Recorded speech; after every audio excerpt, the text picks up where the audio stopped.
Hello everyone, सभी को जय हिंद। तो आज की वीडियो में हम बात करने वाले हैं ये जो कुंभ में या कुंभ से रिलेटेड जो चीज़ें हो रही हैं, जो भगदड़ में लोग मर रहे हैं। मैं इस वीडियो को बनाने वाला नहीं था, मतलब लेकिन अभी परसों ही क्या हुआ कि न्यू दिल्ली रेलवे स्टेशन पर 18 लोगों की मौत हुई और अब ये वीडियो बनाना ज़रूरी हो गया, मुझे ऐसा लगता है। तो आज हम थोड़ा सा डिस्कशन करेंगे कुंभ के बारे में और जो इसके पीछे जो सूडो साइंस है, जो अंधविश्वासी चीज़ें जुड़ी हुई हैं उनके बारे में। तो ये जो कुंभ है, कुंभ का बेसिकली मतलब जो इसके पीछे जो थ्योरी है कि कुंभ क्यों होता है, ये तो इसके पीछे अगर आप जानते हो तो जो समुद्र मंथन की जो कथा है, जिसमें एक तरफ सुर हैं असुर हैं और वो खींचातानी होती है और फिर जो अमृत निकलता है, नेक्टर निकलता है, वो उसकी बूंदें इधर उधर गिरती हैं, मतलब डिफरेंट डिफरेंट रीजन्स में गिरती हैं। तो जैसे उन्हीं में से एक जगह प्रयागराज भी है। तो यही जो स्टोरी है, इसी के रिगार्डिंग ये जो कुंभ की शुरुआत हुई थी और मोस्टली बोला जाता था कि 12 ईयर की साइकिल पे एक महाकुंभ आता है। लेकिन ये जो इस बार जो ये चीज़ बोली गई कि 144 साल पर ये महाकुंभ आया है, लेकिन प्रॉब्लम कहाँ शुरू हुई, ये जो बहुत ही ज़्यादा ओवर एग्जेजरेट करके दिखाया जाने लगा कि ये जो 144 साल पे आया है महाकुंभ। देखिए, कुंभ की अपनी कल्चरल वैल्यू है, सांस्कृतिक महत्व है उसका, जो बहुत बड़े लेवल पे रिलीजियस गैदरिंग होती है, ये एक अच्छी चीज़ है। लेकिन उसके पीछे ये जो इसका जो मेन रीजन है, ये जो 144 साल दिखाना, इसको ओवर एग्जेजरेट करना गवर्नमेंट के द्वारा, ये सिर्फ वोट बैंक के चक्कर में हुआ है। और आप में से जिनका भी थोड़ा बहुत भी साइंटिफिक टेम्परामेंट होगा, जो भी रैशनली चीज़ों को सोच पाते होंगे, तो उनको पता होगा कि भाई या ज्योतिष शास्त्र है, ये सब बकवास है, इसका कोई बेस नहीं है। तो ये 144 साल में आना, ये तो पूरी तरह से बकवास हुआ। कुंभ अच्छी बात है, उसकी कल्चरल वैल्यू है, महत्व है, वो हुआ, वो होना चाहिए था, वो ठीक है।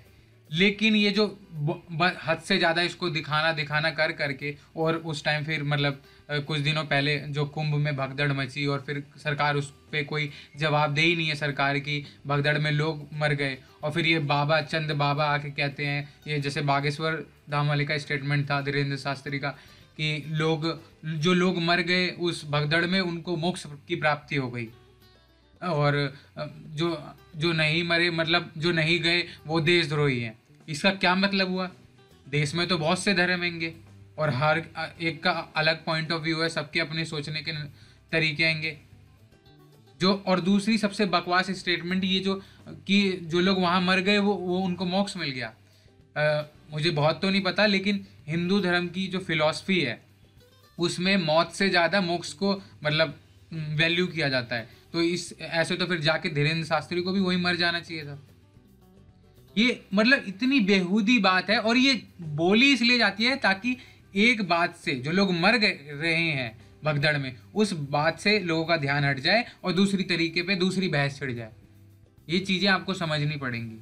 और ये जो अभी रेलवे स्टेशन पे हो गया, मतलब लोग जान रहे हैं कि भगदड़ हुई, लोग मरे, गवर्नमेंट वहाँ फेल हुई, फिर भी लोग जा रहे हैं। नई दिल्ली पे फिर से यह हादसा होता है 2 दिन पहले कि 18 लोग की मौत हो जाती है। क्या चल रहा है समझ नहीं आता। लोगों की इतनी मतलब बुद्धि खराब हो गई है। भाई कुंभ हर मतलब दोबारा आएगा, नदी वही है कि नदी जो प्रयागराज में जो संगम होता है, कितनी साफ सफाई होती है सभी को पता है। जो नमामि गंगे के प्रोजेक्ट में आज तक कोई साफ सफाई नहीं हो पाई ढंग से। इतना प्रोजेक्ट में इतने करोड़ों का बजट आता है हर बार, सफाई के नाम पे कुछ नहीं हुआ। ऊपर से चंद लोग कहेंगे इतने लोग जा रहे हैं फिर भी देखो कोई बीमार नहीं हुआ। भाई तुम्हें क्या पता कौन बीमार हो रहा है नहीं हो रहा? फिर क्यों बंद कर दिया था कोरोना के टाइम पे कि कोई भी नदी में जाके नहा नहीं सकता? ये बकवास बातें हैं सिर्फ।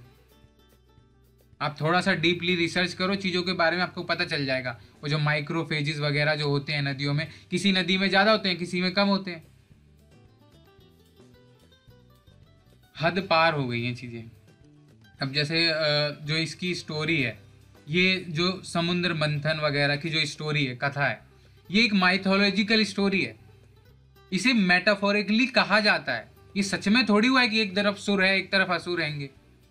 ये तो कि देखो, मेटाफोरिकली जब किसी चीज़ को कहा जाता है, किसी चीज़ को, तो इसमें क्या होता है, आप किसी स्पेसिफिक चीज़ को ओवर एक्सेजरेट कर रहे हैं, ओवर करके चीज़ों को बता रहे हैं किसी दूसरी चीज़ को समझाने के लिए। वो कुछ भी हो सकता है, वो मोस्टली क्या होता है, धर्मों के रिगार्डिंग अगर बात की जाए तो मोस्टली जो नैतिक चीज़ें हैं, नैतिकता का पाठ पढ़ाने के लिए आपको किसी दूसरी चीज़ को ओवर एक्सेजरेट करके बताया जाता है, उसकी कहानियां बनाई जाती हैं। ऐसा सच में थोड़ी हुआ था, इतनी तो कॉमन सेंस होनी चाहिए।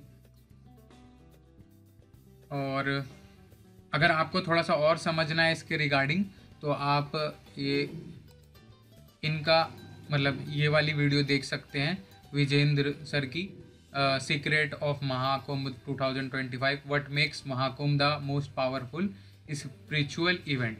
तो ये वीडियो आप देखिए ज़रूर, मैं रिकमेंड कर रहा हूँ, इससे आपको और चीज़ें क्लैरिफाई होंगी। अभी जो हुई है ये घटना रेलवे स्टेशन पे, न्यू दिल्ली रेलवे स्टेशन पे, इसके बारे में थोड़ा देख लेते हैं। ये देखिए, द रेड माइक, ये जो यूट्यूब चैनल है, इन्होंने ग्राउंड रिपोर्टिंग की है। ये देखिए, कुंभ जाने की दीवानगी कम नहीं हो रही। कुंभ जाने को लोग आतुर हैं, ये जानते हुए कि ट्रेनों में जगह नहीं है, ये जानते हुए कि लोग मर रहे हैं, और ये भी जानते हुए कि उनके लिए प्रशासन नहीं है। सब आप लोग कहाँ जा रहे हो भैया? बात कर रहे हैं इलाहाबाद, प्रयागराज। हाँ, प्रयागराज में कुंभ नहाने जा रहे हैं। हाँ, कुंभ नहाने जा रहे हैं। कहाँ से आए आप? हम लोग यूपी के हैं, लेकिन यहाँ पे मतलब मजदूरी या मतलब ऐसे कंपनी में काम करते हैं। कंपनी में काम करते, तो छुट्टी लेकर के प्रयागराज जा? हाँ, छुट्टी लेके प्रयागराज जा रहे हैं। आपको पता है कि यहाँ भगदड़ हुई थी कल यहीं पे? हाँ, कल यहाँ पे हुई थी, लगभग 15 लोगों की मौत, 18 लोगों की मौत हुई, आपको पता है? हाँ, मेरे को तो मतलब 15 लोग। फिर भी आप जाने को तैयार हैं? अब क्या करें, अपना हिंदू फेस्टिवल है, मतलब एक ऐसा वो है, 144 साल वाला आया है तो जाना पड़ेगा। ये जो मेन चीज़ है ना, 144 साल बाद आया, ये एस्ट्रोनॉमी और ये ज्योतिषी शास्त्र, कितने दिन में आपको ये चीज़ समझ आएगी कि ये बकवास है पूरी तरह से। भाई, कुंभ का महत्व है, 144 साल में आया, इसकी वैल्यू नहीं है। 40 साल बाद आया, किसने बताया? ये मतलब हमारे मतलब जो जैसे वहाँ पे पंडित हैं, या जो वही पंडित हैं, पुरोहित हैंगे, जो ज्योतिषी हैंगे, ज्योतिष कर रहे हैं, मतलब पता नहीं क्या चल रहा है, मतलब वो लोग उन लोगों के अनुसार ही चल रहे हैं। तो आपको पता है कि आपकी जान को जोखिम है। वहाँ आपको पता है इलाहाबाद में बहुत जगह नहीं है, बहुत भीड़ है, जाम है, फिर भी आप तैयार हैं कि किसी तरीके से इलाहाबाद पहुँचना है। भगदड़ हो जाएगी, अपनी जान गंवा बैठेंगे, घर में माँ बाप आएंगे, कोई फिक्र नहीं है, लेकिन दिमाग इतना बंद हो चुका है कि करना वही है। देश में ये चीज़ें चल रही हैं, प्लीज़ इन चीज़ों को समझिए और समझाइए। तो आज की वीडियो में बस इतना ही अभी के लिए, मिलते हैं नेक्स्ट वीडियो में, तब तक के लिए जय हिंद।